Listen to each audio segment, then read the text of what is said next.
నమస్తే, నేను మీ Gopi. Welcome back to our channel. ఈరోజు మనతో వచ్చేసి పొలిటికల్ అనలిస్ట్ అంకమ్మరావు గారు మన ముందున్నారు. సార్ నమస్తే. సార్ నమస్తే గోపి. సార్, ఆంధ్రప్రదేశ్ రాజకీయాలు అయితే ఆ నిప్పులు కొలిమి కన్నా ఇవి బాగా బగబగ వండుతున్నాయి. ఈసారి పిఠాపురంలో పవన్ కళ్యాణ్ గారు అయితే పోటీ చేస్తున్నారు. ఆయన గెలిచే అవకాశాలు ఎంత మేరకు ఉన్నాయంటారు? అక్కడ పవన్ కళ్యాణ్ గారి గెలుపు గురించి కాదు, అక్కడ ఆధిపత్యం ఎంత వస్తుంది అనే దాని మీద ఇప్పుడు అక్కడ జరుగుతూ ఉన్నాయి. ఆయన గెలిచాడు అంటే మీరు ఎంత కాన్ఫిడెన్స్ గా చెప్తున్నారు?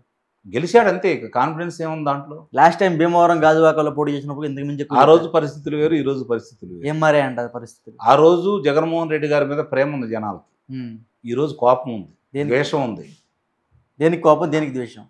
రెండోది, ముఖ్యంగా ఆ ప్రాంతమనే కాకుండా ఆంధ్ర రాష్ట్రం మొత్తాన్ని ఈరోజు అధోగతి పాలు చేసి అవసాన దశలో తీసుకొచ్చేసి అప్పుల పాలు చేసింది జగన్మోహన్ రెడ్డి గారు అనే బాధ ప్రతి ఆంధ్రుడి దృష్టిలో ఉంది.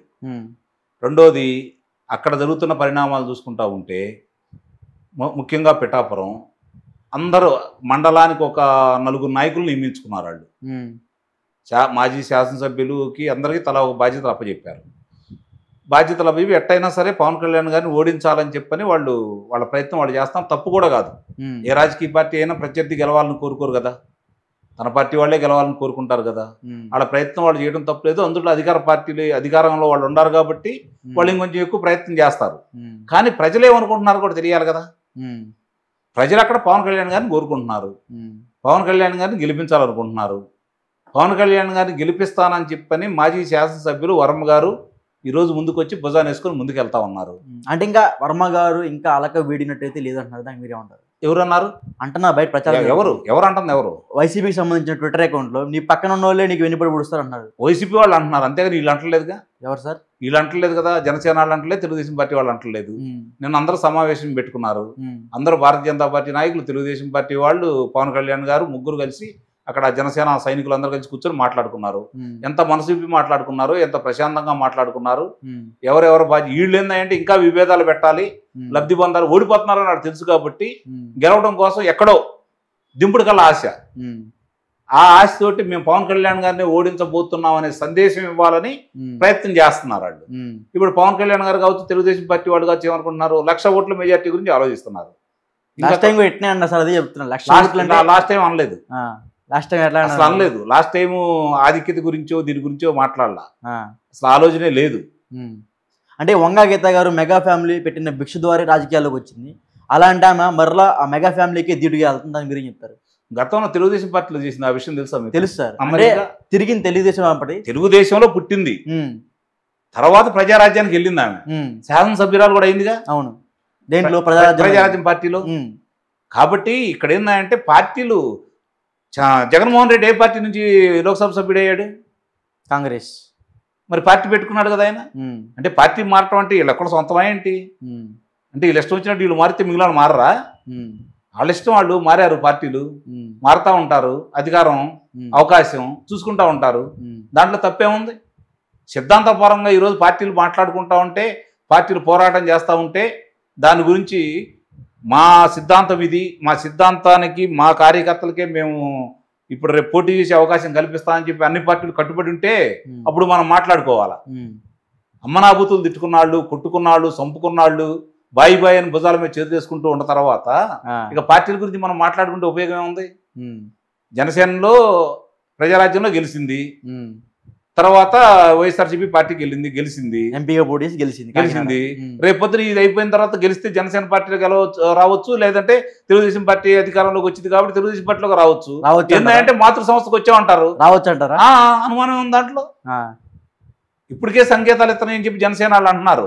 మీరు అన్నారు కదా వైఎస్ఆర్సీపీ వాళ్ళు అన్నారని, మన జనసేన సైనికులు అంటున్నారు సంకేతాలు ఇస్తుంది, మేము వస్తాం అంటున్నాము, ఆమెను తీసుకోండి అంటున్నారు, తీసుకోండి అని చెప్పని చెబుతున్నారు కదా. మొన్నే మనం మాట్లాడారు, చాలా మంది మాట్లాడారు, మీరు వినలేదేమో. అయితే అంటే వంగా గీత గారు కూడా పవన్ కళ్యాణ్ గారి మీద ఏం కౌంటర్ ఇస్తుందంటే, నిన్ను వైసీపీ పార్టీలోకి ఆహ్వానిస్తున్నా, మీరు కూడా రండి సార్ అని కౌంటర్. రాజ్యమే. ఇప్పుడు మల్లారెడ్డి గారు గుర్తున్నారా మీకు? తెలుసు. చంద్రబాబు నాయుడు గారితో పాటు పక్కన కూర్చొని తిరుపతిలో ప్లేనరీ అయిపోయిన తర్వాత ఫ్లైట్ దిగి డైరెక్ట్ గా కేసీఆర్ గారి దగ్గరికి వెళ్ళి పార్టీ మారాడు. ఏముండదు దాంట్లో. మిగిలిన వాళ్ళ పరిస్థితి ఏంటి? ఆదాల ప్రభాకర్ రెడ్డి గారు ఏంటి? ఇప్పుడు వచ్చిన తెలుగుదేశం పార్టీలో వచ్చిన వాళ్ళ పరిస్థితి ఏంటి? ఏమైనా శాశ్వతం ఇలా పార్టీలు? శాశ్వతం కాదు. ఉమ్, కాబట్టి రాజకీయ నాయకుల గురించి మనం మాట్లాడుకోవద్దు. ఉమ్, ప్రజలు ఏమనుకుంటున్నారు ఈరోజు పరిస్థితి, వాళ్ళ వల్ల ఉపయోగం ఉందా లేదా, ఉమ్, వాళ్ళకు వచ్చిన వీళ్ళకి వచ్చిన వాళ్ళు కార్యకర్తలే బలైపోయేది సామాన్యులే.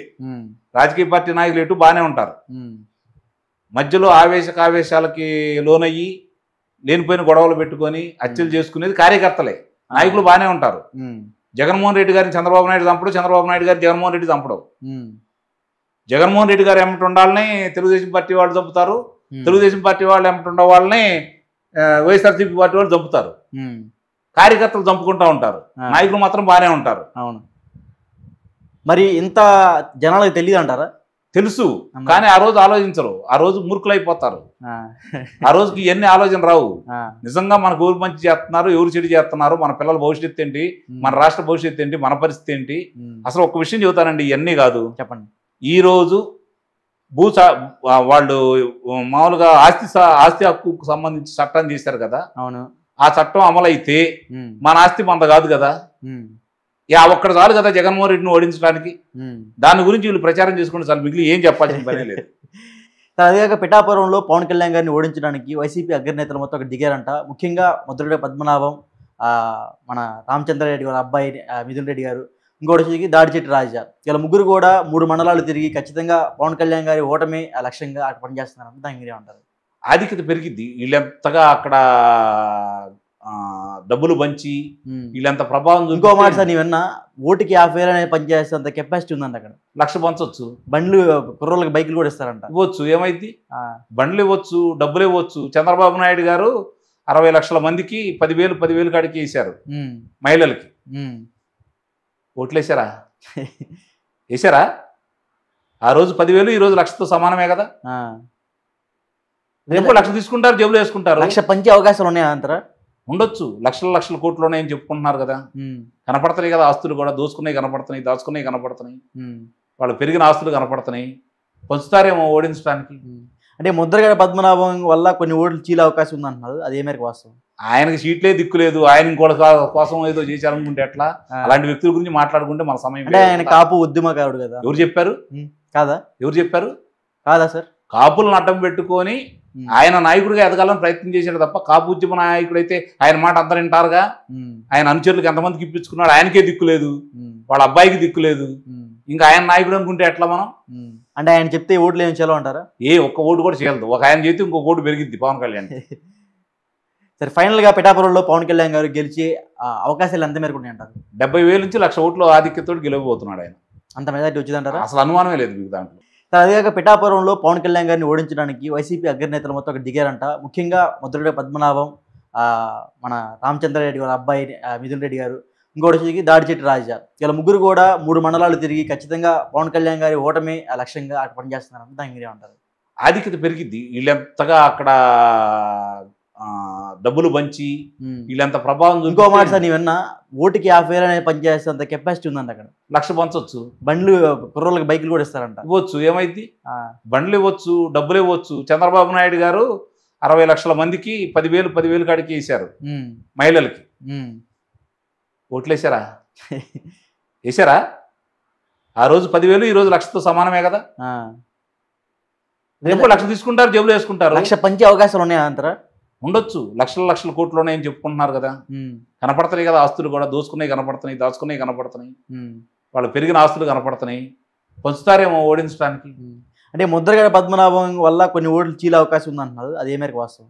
ఆయనకి సీట్లే దిక్కులేదు, ఆయన ఇంకోటి కోసం ఏదో చేశారనుకుంటే ఎట్లా? అలాంటి వ్యక్తుల గురించి మాట్లాడుకుంటే మన సమయం. అంటే ఆయన కాపు ఉద్యమకారుడు కదా. ఎవరు చెప్పారు? కాదా? ఎవరు చెప్పారు? కాదా సార్? కాపులను అడ్డం పెట్టుకొని ఆయన నాయకుడిగా ఎదగాలని ప్రయత్నం చేశాడు తప్ప, కాపు ఉద్యమ నాయకుడైతే ఆయన మాట అందరు వింటారుగా. ఆయన అనుచరులకు ఎంతమందికి ఇప్పించుకున్నాడు, ఆయనకే దిక్కులేదు, వాళ్ళ అబ్బాయికి దిక్కులేదు, ఇంకా ఆయన నాయకుడు అనుకుంటే ఎట్లా మనం? అంటే ఆయన చెప్తే ఓట్లు ఏం చేయాలో అంటారా? ఒక్క ఓటు కూడా చేయలేదు. ఒక ఆయన చేస్తే ఇంకొక ఓటు పెరిగిద్ది పవన్ కళ్యాణ్.